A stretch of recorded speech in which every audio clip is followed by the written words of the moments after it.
Director of Orthopedics at Fortis Hospital Vashi and Kharghar Medicity Hospital, Kharghar. आज मी पाठदुखी किंवा कंबरदुखी किंवा मानदुखी, बॅक पेन ह्या टॉपिकवर बोलणार आहे. जे नॉर्मली यंग पेशंट्समध्ये पाहिलं जातं. जे रेग्युलर डेस्क जॉब किंवा कामामध्ये उभे राहून किंवा बसून कामं करतात त्या लोकांमध्ये ज्या वेळेला हे पाहिलं जातं त्याबद्दल मी काही माहिती देणार आहे. सो आजकाल आपण कॉमनली पाहतो की बॅक पेन हे फक्त वयस्कर लोकांमध्ये न दिसता हे कमी वयामध्ये पण लवकर दिसायला लागलेलं आहे. त्याचं कारण म्हणजे आपले हे जे डिव्हायसेस आहेत, फोन, आयपॅड, लॅपटॉप, हे सगळे बारीक छोटे छोटे होत चालले आहेत and we are getting use to it. आणि आपल्याला पूर्ण दिवस नेक पुढे मीन्स बेंडिंग फॉरवर्ड ह्या पोझिशनमध्ये बसून काम करावं लागतं. सेडेंटरी लाईफस्टाईल हा एक सगळ्यात कॉमन कारण आहे. दुसरं म्हणजे लॅक ऑफ अवेअरनेस. आपण त्याला लक्ष न देता की पाठदुखी होणार आहे, संध्याकाळी आपण थोडं फ्री होऊया आणि नॉर्मली स्ट्रेच केलं की काम होऊन जाईल असं ह्या प्रकारे सोडून आपण त्याच्याकडे दुर्लक्ष करतो. तिसरी गोष्ट म्हणजे कॅल्शियम आणि व्हिटॅमिन डी डेफिशियन्सी, जे मुंबई आणि अराउंडच्या सिटीमध्ये किंवा मेट्रोजमध्ये पाहिलं जातं कॉमनली, तेही एक कॉमन कारण आहे. चौथं कारण म्हणजे long hours of travelling.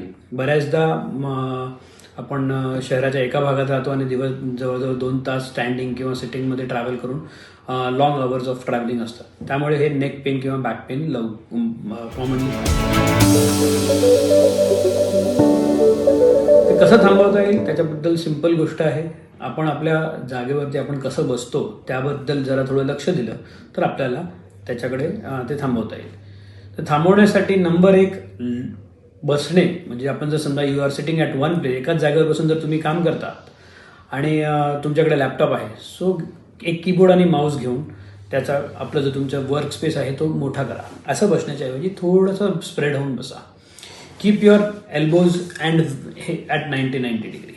That is very important.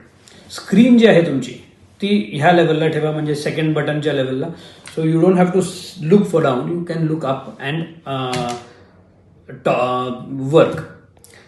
Take frequent breaks. थोडे वेळाने ब्रेक घेऊन थोडंसं नेक आणि बॅक एक्सरसाइजेस करायचे.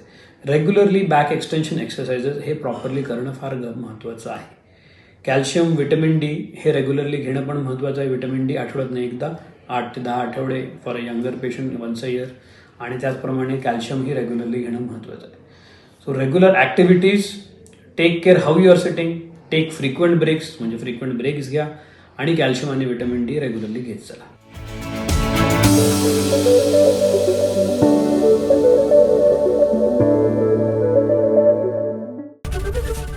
एबीपी माझा, उघडा डोळे बघा नीट.